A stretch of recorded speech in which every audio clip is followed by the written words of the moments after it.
that got intense way faster. Oh, what was that? Oh my gosh! Somebody saw me! Ah! So scary! Oh, I can't shoot! The song goes like this.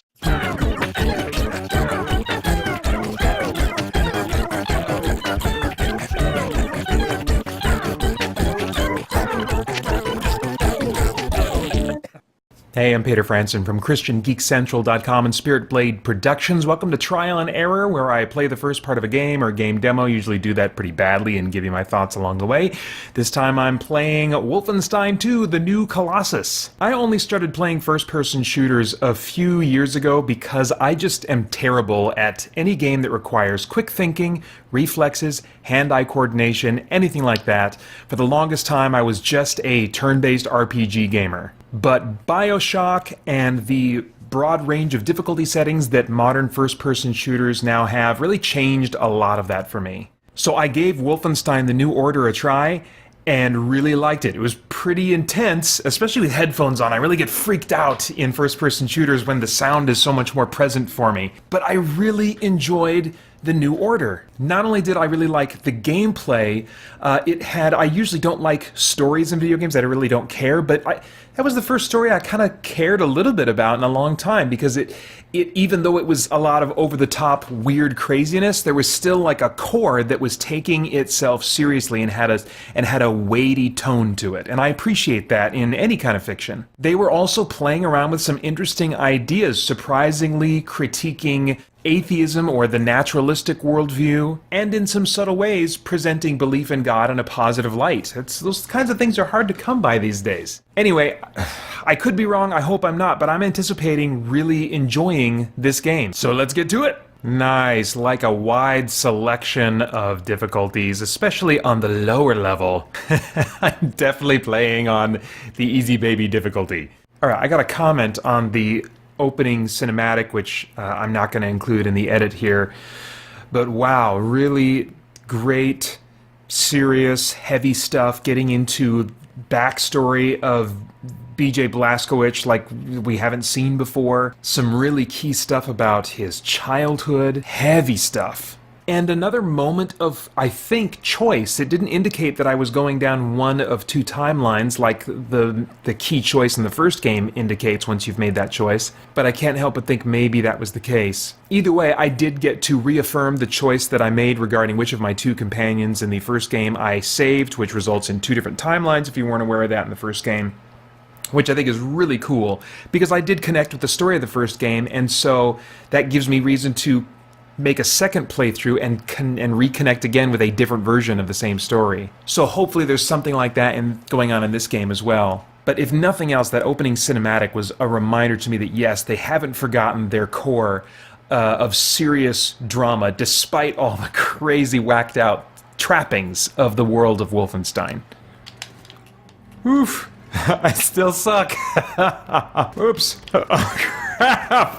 Ooh, okay, we got more, like some kind of a skill tree system here. It looks like the kind of character upgrade system from the first one has basically returned, in which instead of earning experience from killing bad guys, you have to do these certain maneuvers in the midst of combat. For example, stealth takedowns. It says silently killing soldiers from behind using stealth takedowns. So I have to do that a certain number of times. I assume maybe 10 times? Is that what that indicates? Maybe? And the reward is I get increased movement speed while I'm crouching. That was one thing I didn't like about the first one, because it just gave me too much to think about. I didn't want to have to play a certain way in order to build up certain skills. I'd rather have just kind of like generic experience points that I can pump into anything without forcing me to play a certain way. That said, I didn't even think about the skill trees in the first game, and as a result didn't earn probably near as much as I could have in terms of perks, and I still, made it through the game just fine on the easiest difficulty. Is this a save system? Oh, that's cool. I don't remember there being a manual save option in the first game. It was all based, I think, on an autosave. If I can manually save this time around, that is super cool. Now this I'm a little surprised about. You still have to hit the square button to pick things up. Oh, wait a minute, no! I just picked up some armor! I think I had to hit the square button to pick up health, but I just rolled over that armor and it added it to my armor. It got kind of annoying to have to keep hammering the square button just to pick up ammo in the first game. Cool, and they still got these little world-building documents that you can read as you explore. That's another thing I appreciate about the first game, which seems to be carried over into this one, is the kind of the collectibles you can get, a number of which develop the world and the story. Oof! Oh, more bad guys! Hey, can you come out here a little bit? Just a little more. There you go. Thank you. Oh, what the crap? Oh my gosh. Yeah, I feel like there's some alternate routes I could have taken even early on in this first mission. Other places maybe I could have explored. Oh, look at that exit level. Yeah, can I go back? I don't know if I can go back, but I kind of want to explore. Yeah, I guess I'll save that for a second playthrough. Oh, they're about to super make me hate her, aren't they? She's gonna do something really bad. Make me want to kill her the whole game. Oh. Ugh.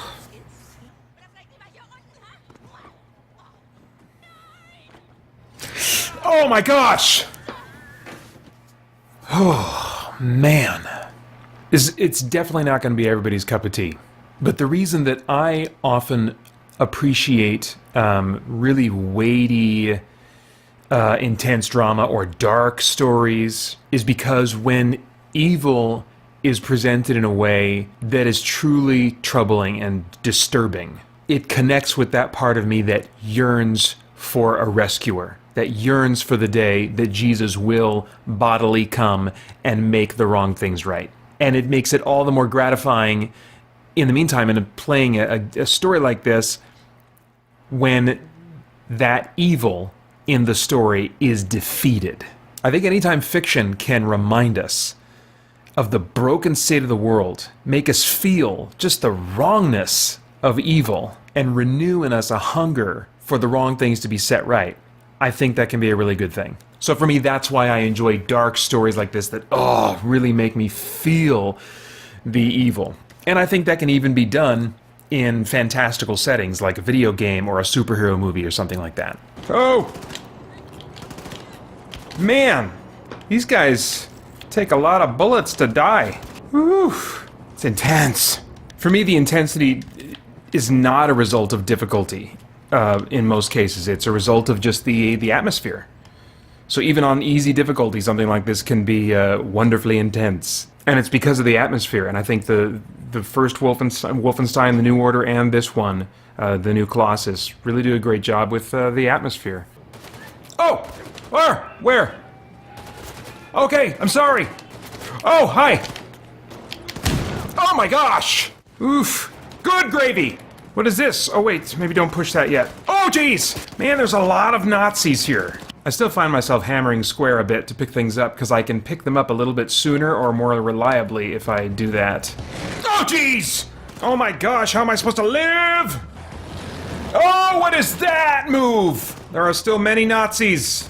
Okay, is everybody dead now? Yeah, see, there's still some of these pickups that, like, unless you walk directly over it, it won't actually auto pick up. So I still find myself needing to hit square quite a bit.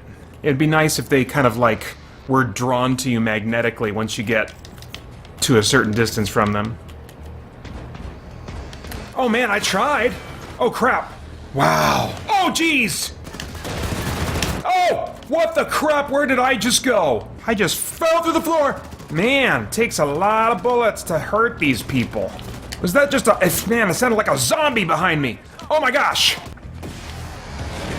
Oh, dang, that's messed up! Oh my gosh, those guys are so intimidating. I'm just gonna maybe run for a little bit. Can I go back? I might have missed some collectibles, even though that guy was super intimidating. Oh, I missed a point of interest. Alright, something for the next playthrough, I guess. Oh, jeez! What was that? Oh, jeez!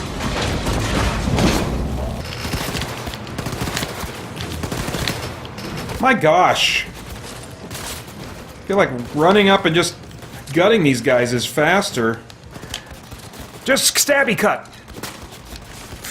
My gosh! Cool, so like Wolfenstein: The New Order, you have these combat levels, and then in between them you have levels at your home base where you're walking around, interacting with characters, and kind of picking up little mini quests. Gosh, I feel for these characters. Yeah, I'm just reminded that really, yeah, more than I even remember being the case, Wolfenstein The New Order had characters that I cared about. I mean, the story, whatever, as a plot, skeleton, whatever, but it was the characters that were like the meat on that plot skeleton that really gave it substance for me. And I'm seeing that again here, just characters that I'm finding endearing and that I feel compassion for. So it looks like they're bringing back this ancient organization that the character Set is a part of that seems to kind of equate like knowledge with God, like knowledge and God being one and the same, almost as though God is like a mathematical entity.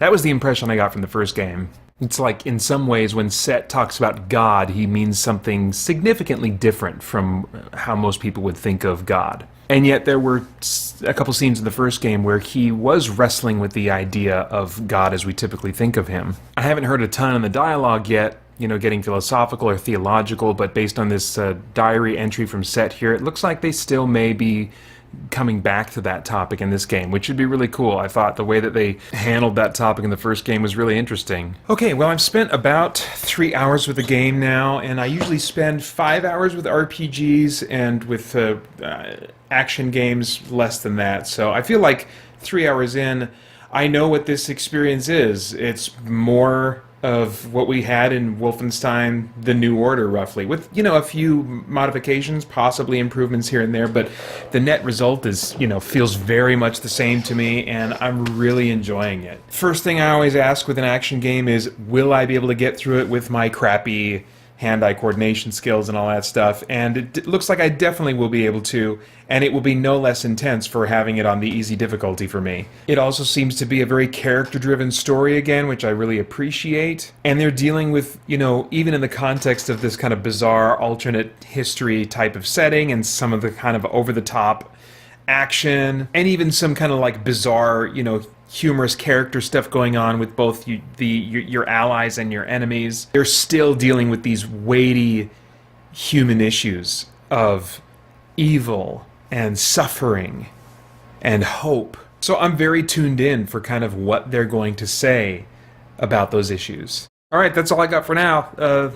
What a treat. Really enjoying this game. Thanks for watching. Please remember that my 24-hour video gaming marathon for Extra Life is starting this Saturday, November 4th at 6 a.m. Pacific. I'm going to go for 24 hours playing video games, so I hope you'll stop by and say hi and cheer me on. I think it's going to be a lot of fun. And of course, I would love it if you came by christiangeekcentral.com and join us there as we continue to geek out and seek the truth. Oh, crap! Oh, no! That got intense way faster than me. Oh, what was that? Oh my gosh! Somebody saw me! Ah! So scary! Oh, I can't shoot!